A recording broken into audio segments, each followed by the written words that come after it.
Saudi আরবের সাথে মিল রেখে ধর্মীয় ভাব গাম্ভীর্যে পালিত হচ্ছে ঈদ উল আজহা।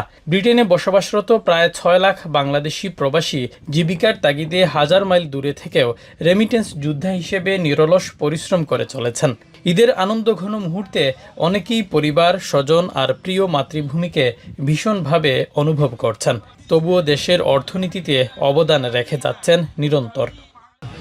সবাইকে ঈদ উল আজহার শুভেচ্ছা, ঈদ মুবারক। ঈদ অত্যন্ত ভালো কাটছে আজকে। এবার ওয়েদারটা অনেক সুন্দর ছিল। সবাইকে ঈদ মুবারক। যে আমি আর ফ্যামিলিরে আমি মিস করলাম, আমার আব্বা আম্মারে মিস করলাম। ঈদ আসলে আরো একটু বেশি মিস করি আর কি। ফ্যামিলির সাথে কাটানো মুহূর্তগুলো সবসময় মনে পড়ে। ঈদ জামাতে অংশ নিতে ব্রিটেনের সবচেয়ে বড় মসজিদগুলোর একটি ইস্ট লন্ডন মসজিদে 4টি জামাতে অংশ নেন প্রায় 40,000 মুসল্লি। আবহাওয়া ভালো থাকায় বিভিন্ন খোলা মাঠেও ঈদ জামাত অনুষ্ঠিত হয়।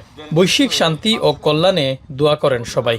বাবা মা ছাড়া 2 বছর ধরে ঈদ করতেছি এই প্রবাস জীবনে, তো দোয়া করলাম বাবা মাকে আল্লাহ নেক হায়াত দান করেন।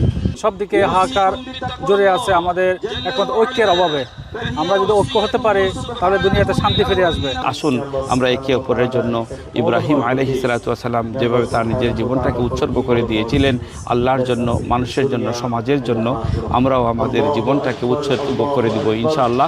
পরিবারের চাহিদা নিশ্চিত করে আর রেমিটেন্স পাঠিয়ে দেশের অর্থনীতির চাকা সচল রেখে সুদূর প্রবাসেও সুখ খুঁজে পান যুক্তরাজ্য প্রবাসী বাংলাদেশিরা। শরীফুল ইসলাম চৌধুরী, এখন লন্ডন।